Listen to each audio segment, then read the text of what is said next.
going on with this Tedros guy? Listen, Tedros is Tedros. Hello, you beautiful nerds. After chatting with our buddies at 9 Nerd Yards week to week, something happened. This series took a hold of my brain. A lot of people have been talking about it, and most of the reasons have not been good. But let's not get ahead of ourselves. Let's talk about what we're talking about. So get comfy, have a drink, and make sure your parents aren't in the room, because it's about to get weird as we talk about...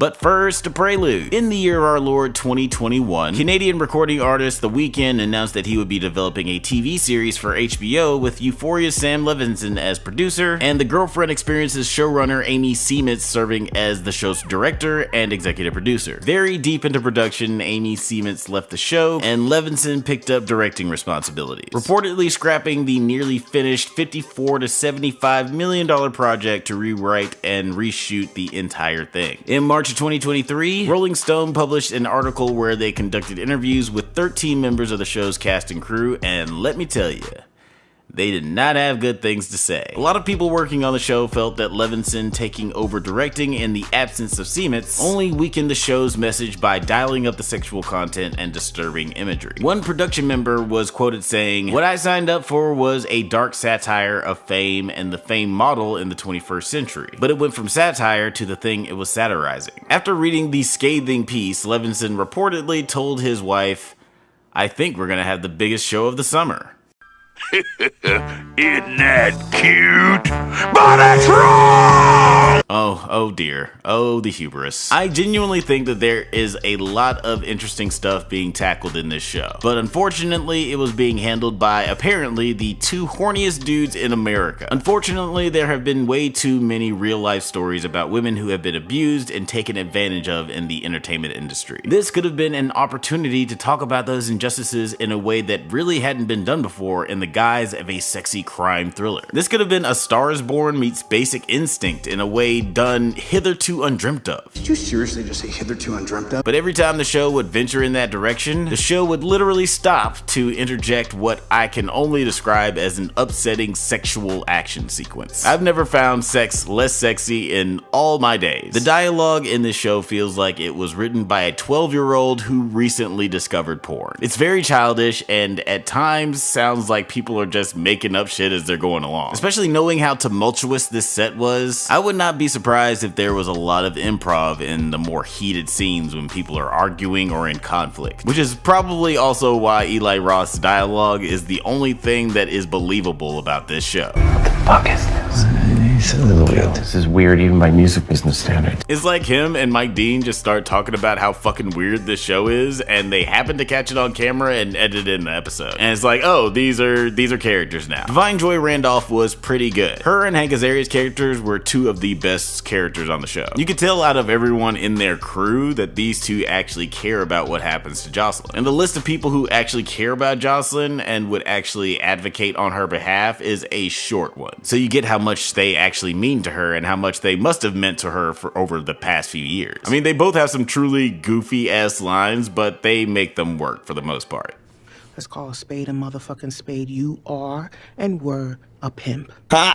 Got him! Jane Addams was also awesome. There's definitely a theory that her character is the same agent from that episode of Atlanta and that Tedros is Alonzo. But this is all conjecture. Conjecture that I'm all the way here for. Rachel Sennett was awesome, but her character was fucking annoying. Not in the way that you think. Everyone just treated her so badly that I was like, girl, why are you still here? You live in Los Angeles. There are so many places you can work where someone won't tell you to shut the fuck up to your face. Lionsgate is hiring PAs right now. I just checked. As soon as Tedros showed up and slapped old dude in the face, I would have been the living embodiment of a SpongeBob meme. Well, about time for me to be hitting the old dusty trail. I never heard of Susanna Sun before, but I'm sure the casting director for this show felt like they struck gold when they found her. Can you imagine putting on a call sheet, needs a young woman who is classically trained in the piano, can sing brilliantly, is willing to be naked half the time, and oh yeah, you actually have to be able to act. And this monster of talent walks through the door?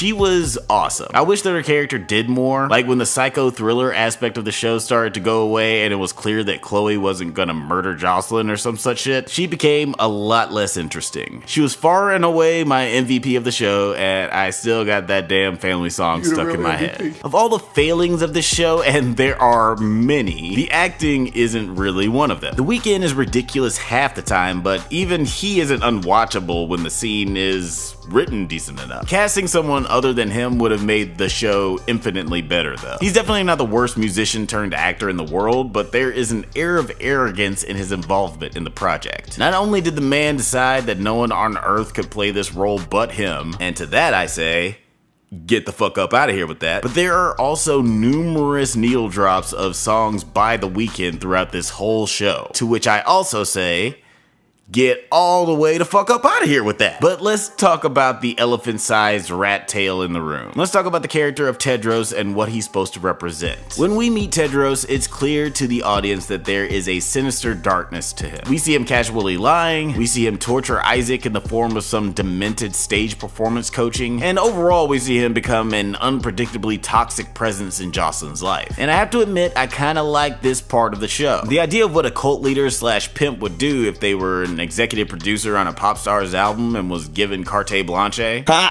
Got him! Sounded twisted and cool. Does that make me sick?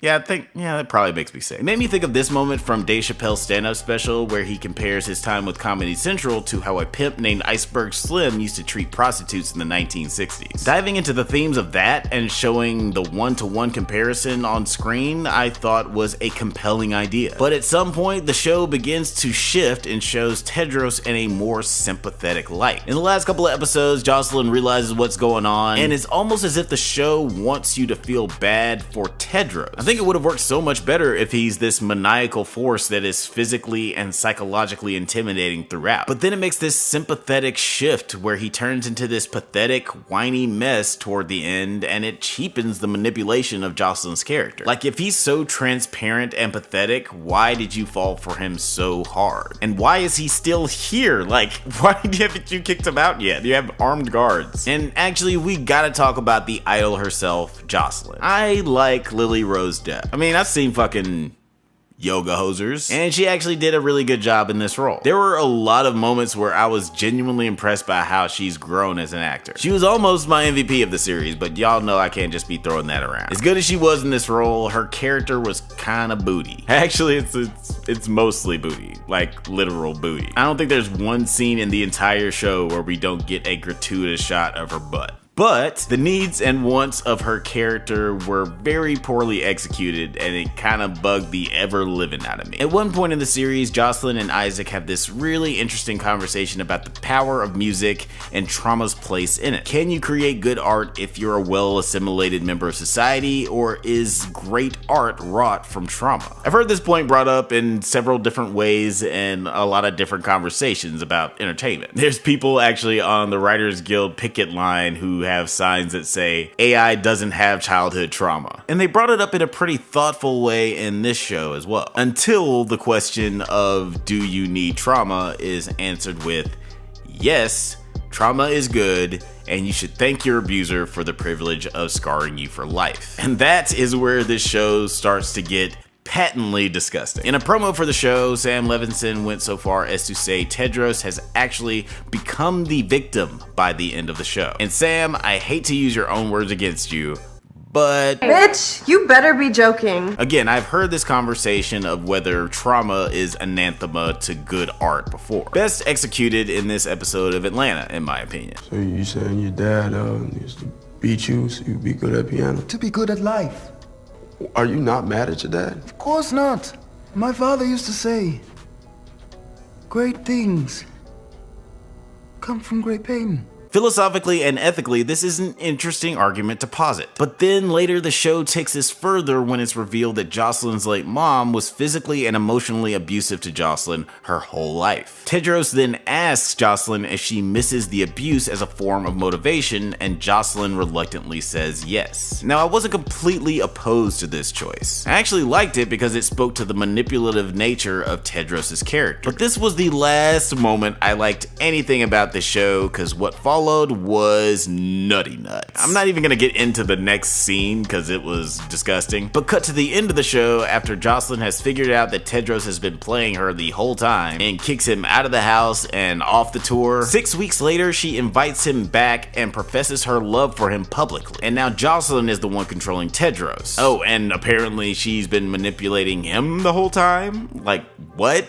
It's dumb. It doesn't make any sense. It's dumb. But the grossest part of the ending is that the show is agreeing with Tedros. Jocelyn is saying, I know that you tricked me and I know that you manipulated me and physically hurt me, but you helped me make some dope music, so we're cool? I say one more time, get the fuck all the way up out of here with that shit. Beyond it being a baffling plot decision that makes no narrative sense, it straight up glorifies self-harm, sympathizes with abusers, and makes trauma seem like a drug to be chased. And this was incredibly disappointing because early in the series, it felt like the show was headed in a very different direction. Sometimes. I mean, it was still very gross and horny from the jump. But the straight up nonsensical nature of the last few episodes makes sense considering the reports that the Weekend thought that the show was centered too much around the female's perspective and wanted it to focus back on Tedros. Which brings me back to Levinson's victim comment. Even with the preposterous way that they tried to slap this story together at the end, there is no way in blue burn in hell that Tedros is a victim in this story. He is a cult leading pimp, and anytime the show tried to make him more than that is when it really failed because the show ain't about him, or at least it's not supposed to be. I can see why so many people are wanting to see the original version of this series, though I don't think that that's ever gonna happen. I think they threw that hard drive in the same landfill that they threw Batgirl in. But it does seem like that there was a more dynamic story that could have been told here. One that would have been thought-provoking, sexy, sinister, and fun. But what we got instead was an extended pornographic music video featuring some pretty good acting between scenes that will somehow make your whole room smell weird when you watch it. I bet when she gets up here, she smells like bucked buttholes. I believe that's what the children call truffle butter. My ranking, I hated it. Okay, that's it for this review. Wait. Thank you very much, Alex. Very well said. I wasn't going to say anything, but I need to get something off my chest about this fucking show. Because you see, there have been many videos clowning on this show for how bad it is. However, I haven't heard anyone fully explore an important aspect of the show that makes the idol damn near rage-inducing. A big question that remains with me about this show is, to what extent is Joss the master manipulator in this whole plot? Deep down, I feel like this question is what lays all of the fundamental flaws about the idol bare. Clearly, the direction that the showrunners wanted to convey to the audience is that Joss has been the anti-hero in control the whole time. This is laid out with the scene of Basic Instinct in episode 1. What happens? She kills him. The Red Riding Hood homage in the finale. Little Red Riding Hood take these big rocks and they stick it into the wolf's belly and they sew it closed.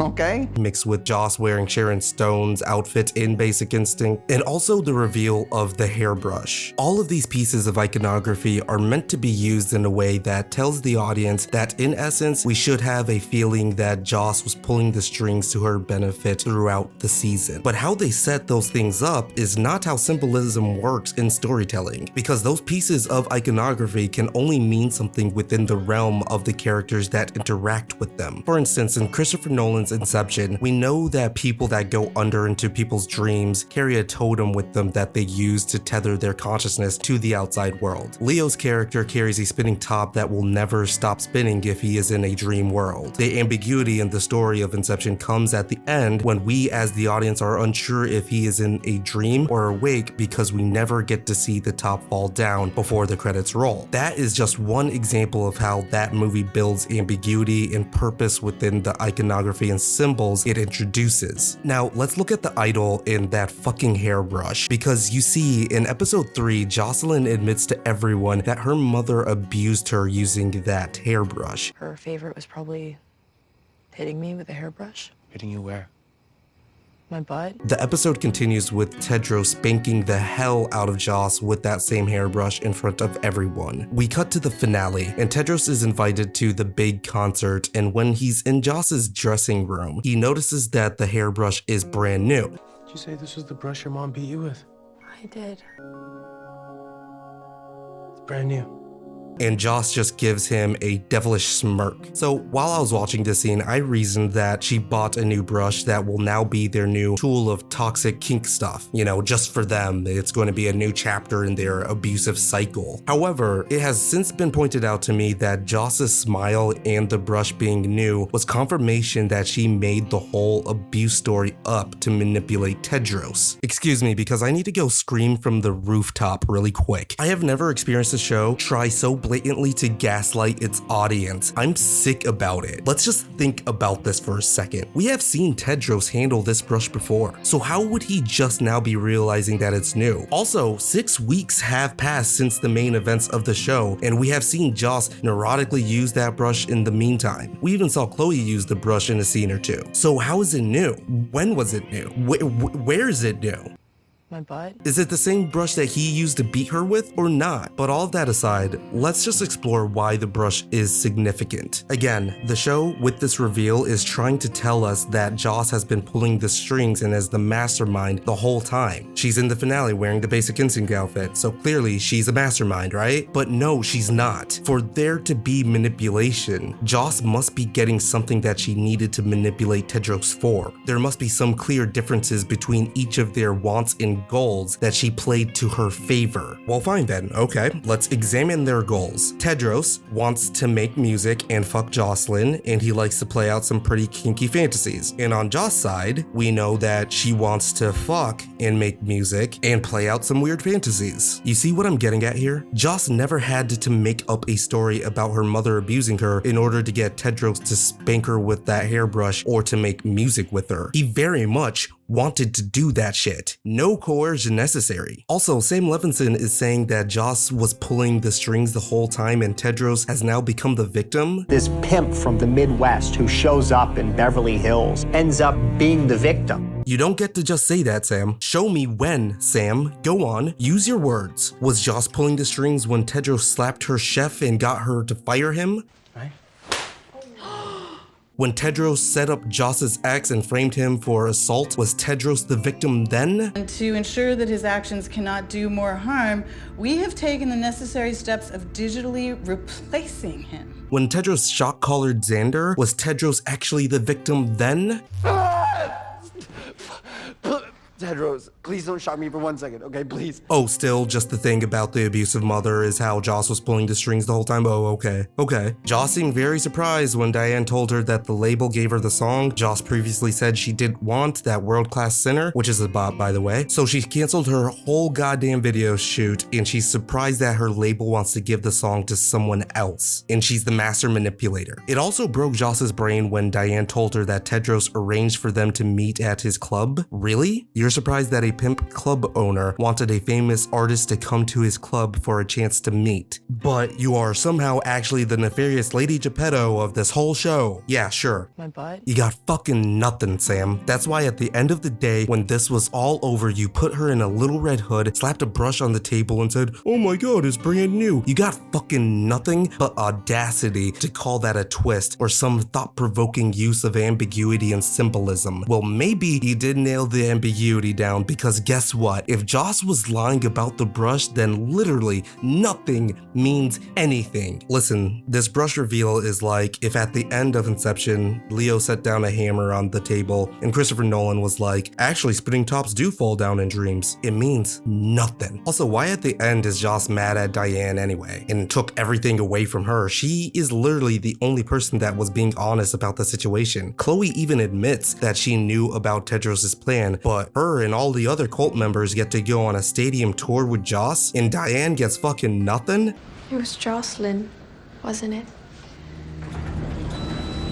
For telling Joss the truth and asking for her blessing to use the song? She asked your blessing. You're not going to invite Diane on tour? What the Alright, I'm done. Back to Alex. Don't forget to like and subscribe and check us out on the 9 Nerd Yards channel if you want to hear our take on every episode of The Idol, or if you want to see how we feel about the new Disney Plus series Secret Invasion. Keep an eye out for drunk reviews of Barbie, the new Ninja Turtles movie, and the new season of the Apple TV Plus sci-fi odyssey series Foundation. And last plug, I promise, don't forget to watch Does It Hold Up, which comes out every other Monday at 4:20 a.m. But until next time, stay safe, my little angels, and may the force be with you.